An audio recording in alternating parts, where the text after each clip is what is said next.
Estamos con el experto en seguridad Alberto Carrillo, quien nos va a orientar sobre las medidas de seguridad que deben saber los ciudadanos. Mi primera pregunta es, ¿qué se debe hacer ante la experiencia de un sismo? Ante la experiencia de un sismo, hay dos formas de afrontarlo. Una cuando estás en un lugar público y otra cuando estás en tu vivienda. Cuando estás en un lugar público, tú vas a actuar dependiendo de las pautas que te den los brigadistas de emergencia de ese lugar público.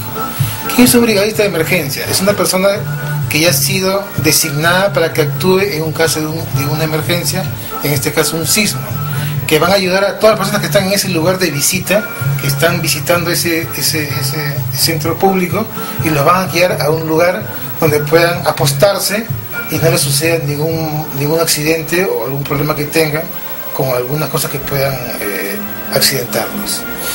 Entonces, una vez que concluye el sismo, se da un tiempo prudencial y esta misma persona que te han colocado en un lugar de prevención te van a guiar afuera del centro público. Te van a guiar a un centro donde hay un signo que dice S, que es de seguridad, que es donde te vas a ubicar, porque detrás de un sismo siempre puede haber una réplica que puede ser mayor.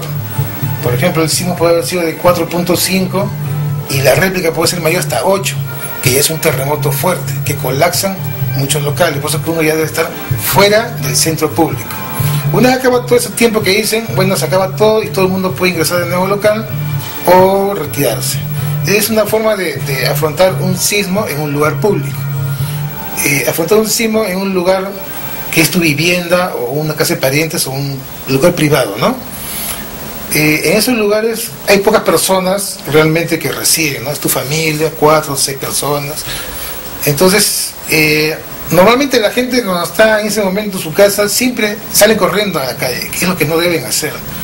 Todas las casas tienen columnas que tú las vas a poder ver en las salas, comedores, cuartos, unas columnas que tú ves gruesas que sobresalen en cada ambiente, donde tú te puedes ubicar ahí sin que diga, pares acá en caso de emergencia. Tú vas a hacer una columna gruesa y ahí te colocas hasta que pase el sismo.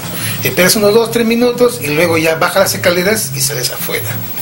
No hay que hacer lo que mucha gente en el Perú hace, salir corriendo a la calle sin medir las consecuencias, porque mucha gente se cae por las escaleras cuando el piso se está moviendo en pleno sismo. Entonces la forma mejor y más práctica de afrontar un sismo es colocarte en un lugar donde hay una columna que pueda protegerte si es que la casa se comienza a colapsar. Lo último que se va a colapsar son las columnas. Entonces te puedes quedar hasta que acabe el sismo y luego bajar tranquilamente.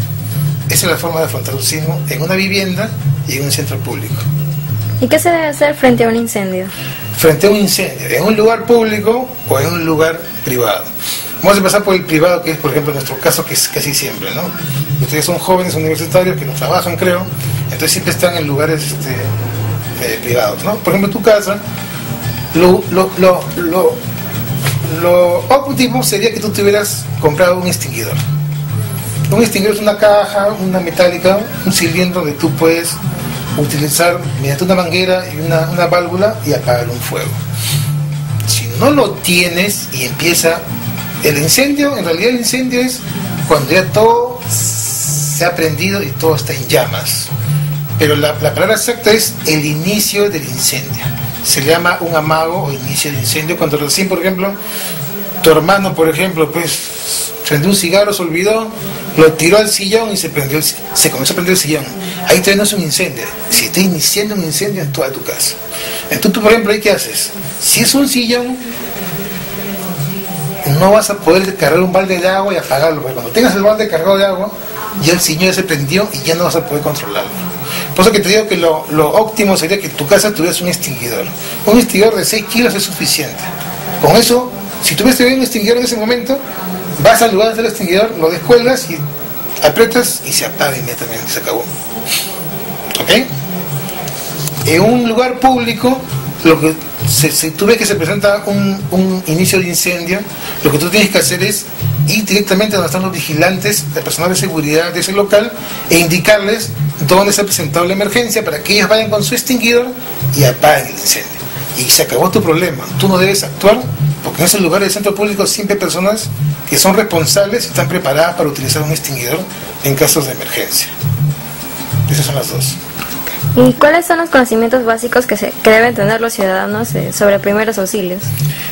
Los primeros auxilios, en lugar público y en lugar privado.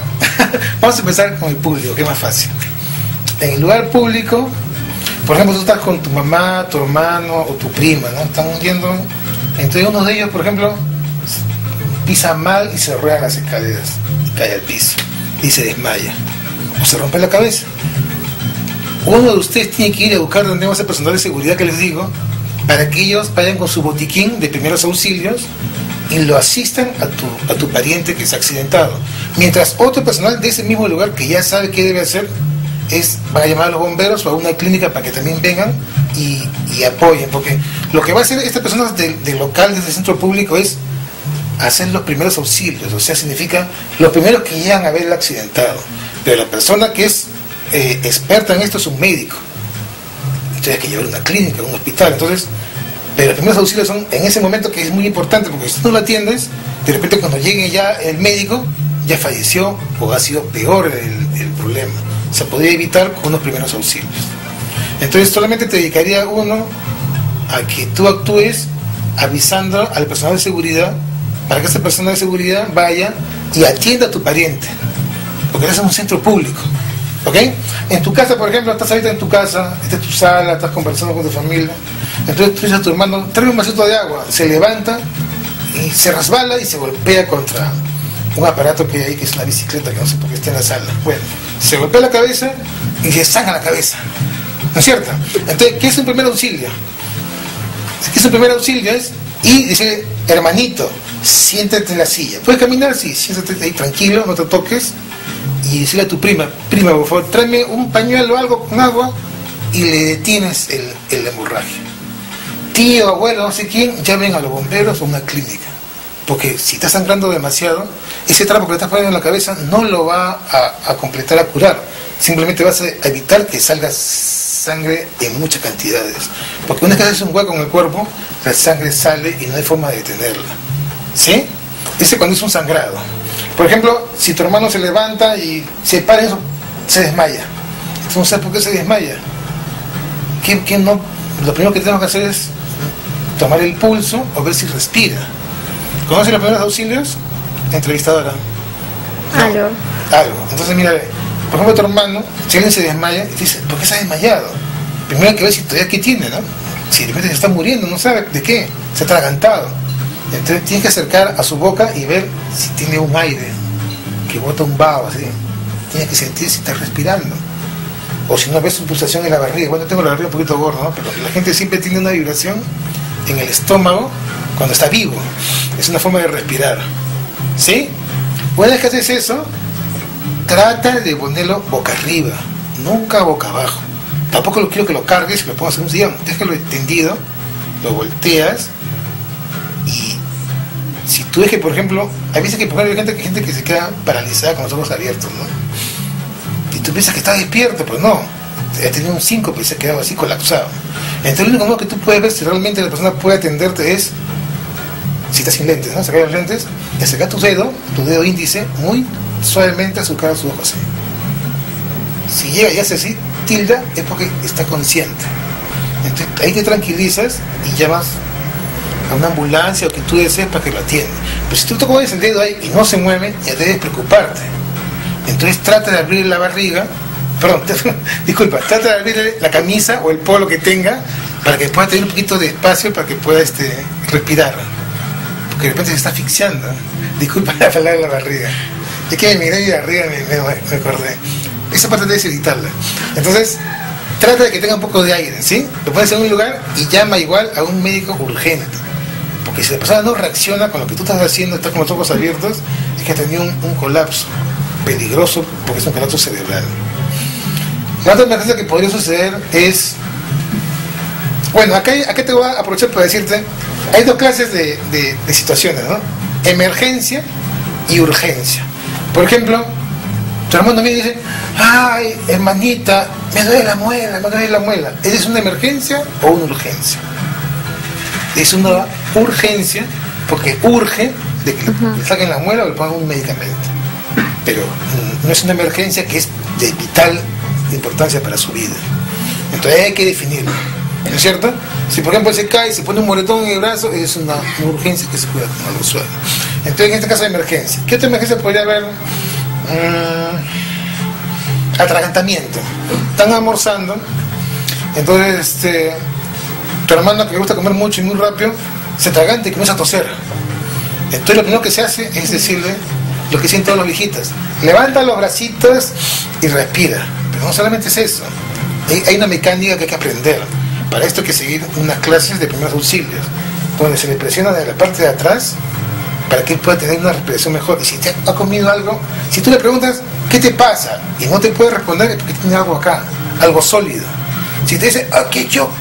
Es que solamente ha sido aire o líquido. ¿Ok? Si es algo sólido, hay una mecánica, hay un funcionamiento que tú desde la espalda le pasas tus brazos abajo de su esternón, te digo de su ¿cómo se llama? Esa parte de los huesos. ¿Se me olvida? ¿Esternón? Sí. ¿Cómo se llama esta parte? Esternón.